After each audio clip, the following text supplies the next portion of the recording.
All right, so we're going to try something new today. I have some problems that I have put here so that we can maybe see things a little bit better. So we're going to do some practice solving some inequalities that maybe take a couple more steps than what we're used to, than what we've been doing before. So it's kind of a little bit more of what we've been doing. We're not really learning anything more, but we're solving these inequalities. And we're going to take another step to justify each step when we make it so that we can make sure that each step is appropriate mathematically. All right, so I have w plus 3 all divided by 2 is less than 8. And we're also going to put this in proper solution set form. So w plus 3 divided by 2 is less than 8. So if this was an equal sign, I'd start by multiplying both sides by 2. So I am going to do that. I'm going to multiply both sides by 2. So multiplied by 2, because that is going to get this 2 out of the denominator. So this 2 is going to cancel with this 2. And we're going to have 2 times 8. And I'm going to justify that by saying I'm going to multiply by 2. Is multiplying both sides by 2 a completely legitimate thing to do in a math problem? Absolutely. You can multiply anything by anything as long as you do it to both sides. So then I'm going to have w plus 3 is less than 8 times 2 is 16. Because I multiplied by a positive 2, I don't need to change the direction of my less than sign. So now I have w plus 3 is less than 16. I'm going to go ahead and subtract 3 from both sides, and I'm going to justify that by saying I'm subtracting 3 from both sides.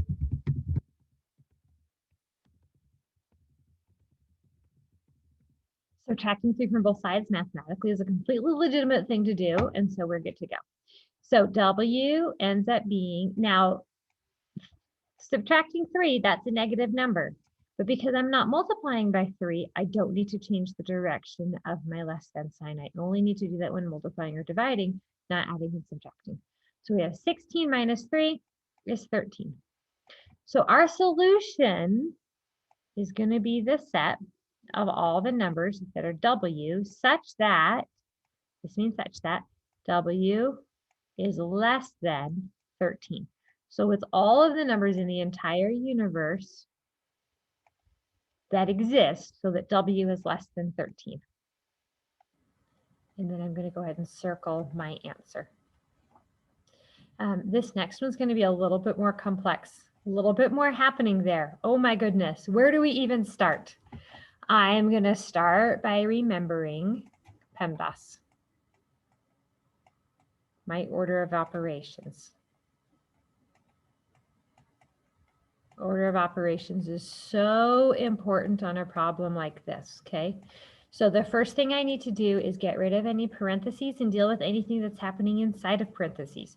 I can't combine any like terms inside the parentheses. I can't combine any like terms inside these parentheses, but I can distribute this -2 through the parentheses and this -3 through the parentheses. So I'm going to do that. I'm going to say number -2 times 3t and -2 times -3. And in the same step, I'm going to go ahead and do that over here. I'm going to say -3 times 3t and -3 times 2. So I'm just going to bring this -5t down. It's just going to be chilling. It's not doing anything with anybody right now, and that's fine. So -2 times 3t is -6t. -2 times -3 is +6. That's still going to be less than or equal to, because we're not doing anything to both sides. We're just distributing through. -3 times 3t is negative. Oop, I put that 3 there. I should not have. Come on, erase for me.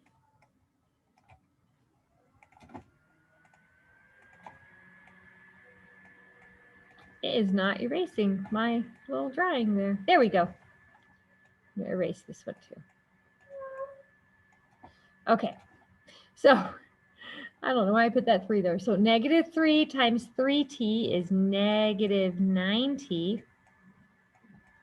And then negative 3 times positive 2 is negative 6. Now, what did I do that mathematically justifies this? I'm going to actually use a text box, and I used the distributive property.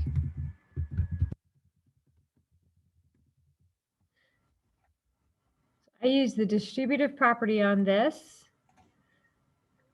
and that is how I can justify what I just did, okay? I'm going to change it to red because this problem is in red. All right, so what's my next step? My next step is going to be, I've got some t's over here. I need to just kind of clean this up and combine some like terms, right? So I have negative 5t minus 6t. So I'm 5 negative, and I'm going to get 6 more negative. It's 5 degrees below 0. It gets 6 more degrees below 0. So I'm going to end up with negative 11t. It gets more negative. There are no other constant terms on this side of the sign in the middle. So I'm just going to leave that 6. 6 is going to be chilling. Still less than or equal to because I didn't do anything to both sides. And I don't have any like terms on this side that need combining. So I'm just going to do negative 9t minus 6. How do I justify this? What did I do? I combined like terms. Mathematically, that's a great thing to do. Okay, so I can combine like terms. All right, now I need to get all of the constants on one side and all the variable terms on the other. And I'm looking at this and I'm thinking, I'm going to go ahead and bring this 9 over here. So I'm going to add 9t to both sides. Is that a mathematically legal thing to do? Of course it is. I could have added 3t to both sides. It wouldn't have done me much good.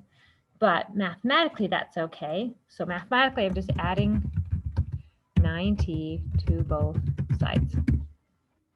You can do anything you want if you do it to both sides. So negative 11t plus 9t is negative 2t. We didn't do anything with the 6's, so plus 6 is less than or equal to this 9t went away, and then we just have a negative 6 sitting over here. I need to get the t term alone. I've got a constant sitting here, so I need to get it over with its buddy over there. That 6 needs to go over there and join that 6. So it's a plus 6. The opposite of addition is subtraction. Now I'm doing something with negatives on a less than sign. Do I need to flip-flop the sign? No, I don't, because I'm adding and subtracting. I'm not multiplying and dividing. So I'm going to subtract 6 from both sides. I'm going to justify that by saying, hey, I'm subtracting 6.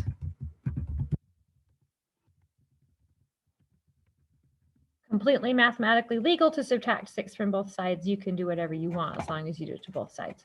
So this 6 goes away. I end up with negative 2t is less than or equal to negative minus 6 more is going to be negative 12.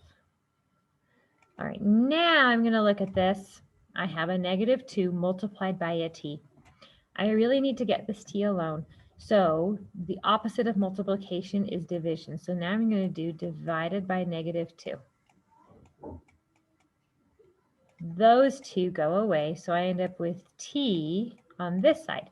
Negative 12 divided by negative 2. The negatives cancel each other out.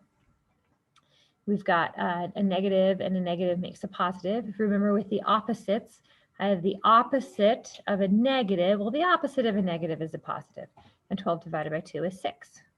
So I'm going to justify this by saying divide both sides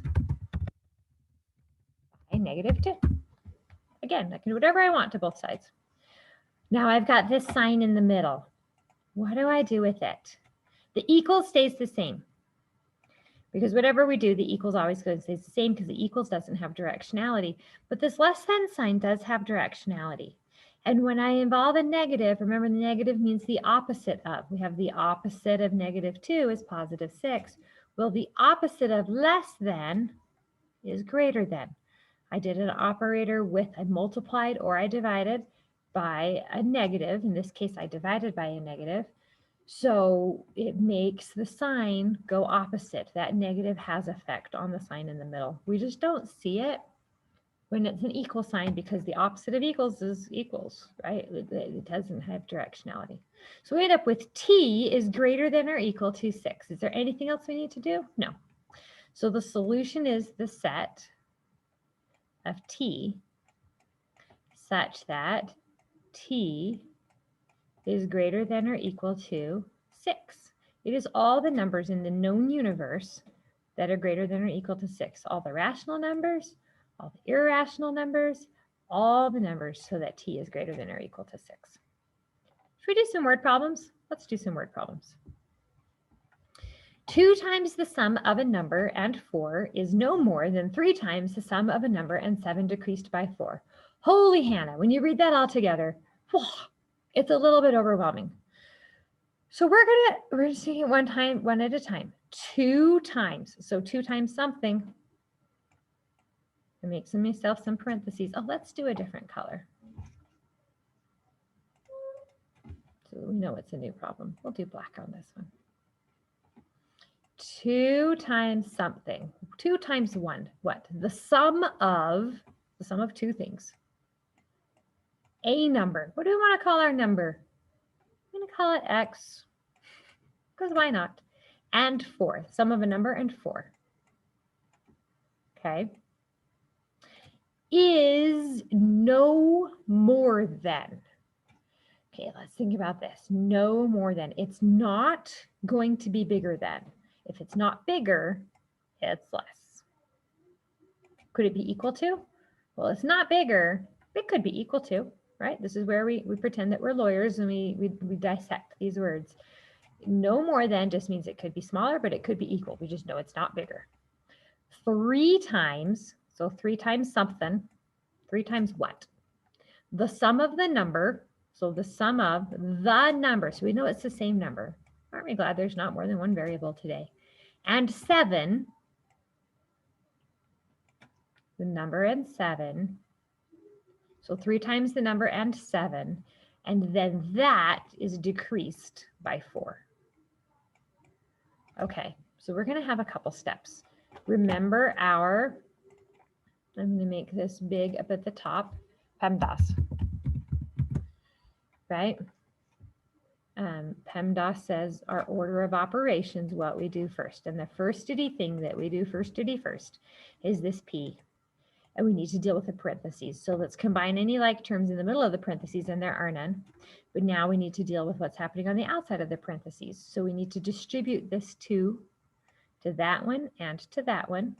And we need to distribute this 3 to that one and to that one. So 2 times x is 2x. That is easy. 2 times 4 is slightly harder, and it is 8, but we can still do that. We can do 2 times 4. Nothing's happening with this sign, so I'm just going to leave it how it is. 3 times x is 3x. 3 times 7 is 21. And then this -4 is just coming along for the ride. We didn't do anything with it. It wasn't involved in the parentheses. How do I justify this? What did I do? Well, I'm going to make this a little bit smaller again. I used the distributive property. Use a distributive property of multiplication to be able to justify doing all of that. So now I think we need to combine some like terms and clean this up a little bit. There aren't any like terms on this side, so I'm just going to bring this side down. I'm going to bring my sign down because I'm not messing with it. 3x. Are there any other x terms? No. 21 minus 4 is 17, plus 17. Okay, how do I justify that? Well, I combined like terms. Completely mathematically appropriate. All right, so now I need to clean this up. So I'm going to, I think this time, I'm going to, I like having my x's on this side so that I have x equals or x doesn't equal. You can get your x's onto that side, it doesn't matter, but I'm going to subtract 3x from both sides to get it over here with its homeboy, 2x. So 2x minus 3x is going to be negative x plus 8 is less than or equal to 17. How can I justify this? What did I do? Well, I subtracted 3x from both sides. You could do whatever you want to this equation as long as it's mathematically legal, which it totally is.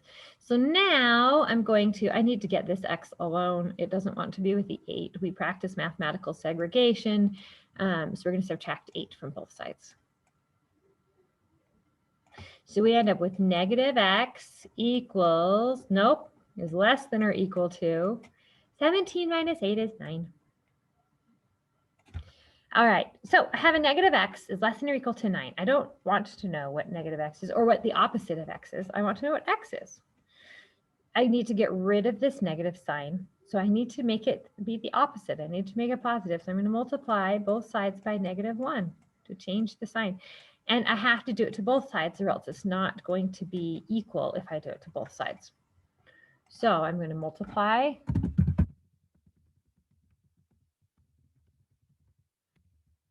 Remember, when we do something to one side, we do it to the other. We have to do it, or this whole problem is going to be crap, right? Remember that?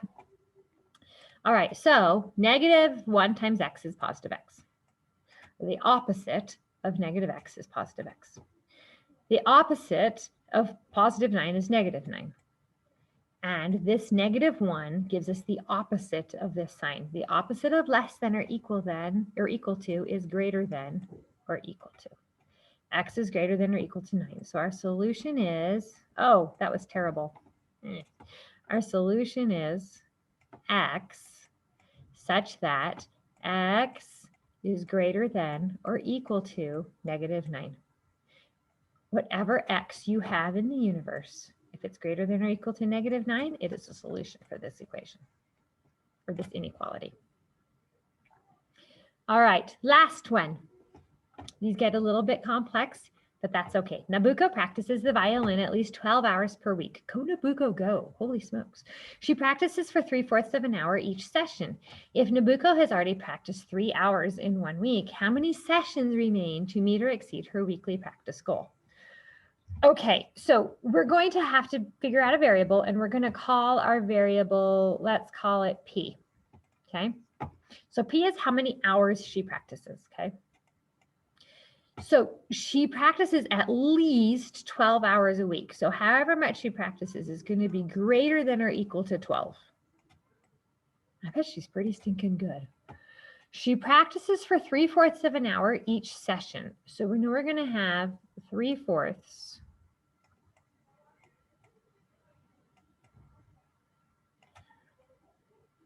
for each session. She's already practiced 3 hours in 1 week. So we know that she has practiced 3 hours. How many sessions remain to meet or exceed her weekly goal? So we decided that P is the amount that she's practicing, but maybe it's the length of one session. Or P is the number of sessions, okay? So, is the number of sessions. She's already practiced 3 hours. How many sessions remain to meet or exceed her goal? So we have 3/4 P plus 3 is greater than or equal to 12. All right, let's make sure. I think that looks right. So we can solve this. So we have 3/4 P plus 3 is greater than or equal to 12. So let's start by subtracting 3 from both sides so that we can get this P alone. We're going to justify this by saying we're going to subtract 3 from both sides. Okay. So we end up with 3/4 P is greater than or equal to 9. So she needs to practice for at least 9 more hours this week. Okay, but how many sessions is that? If each session is 3/4 of an hour, how many sessions does she need to do? So we look at this and we need to get rid of this 3/4 that is multiplied by the P. There's a couple ways that we can do this. We can divide by 3/4.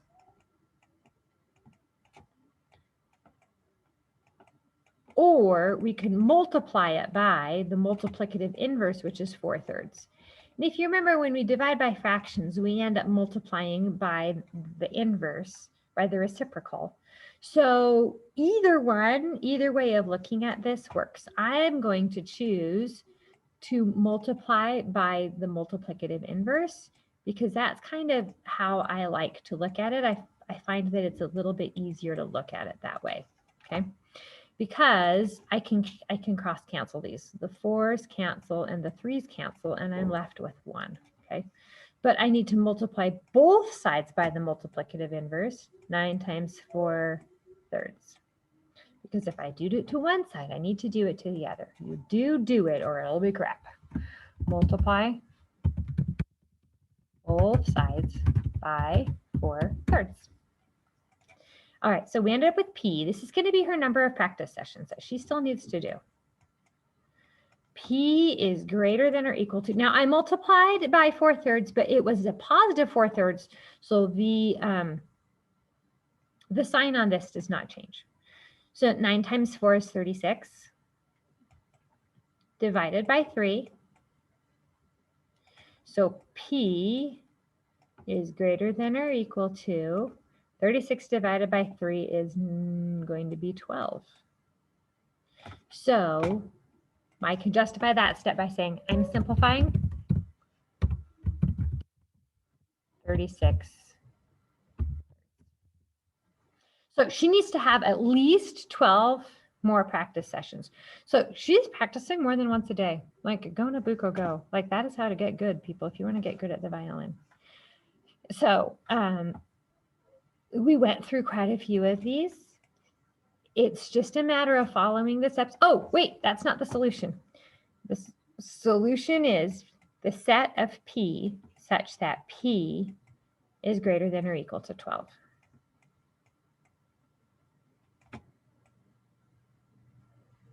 That's our solution, not that one.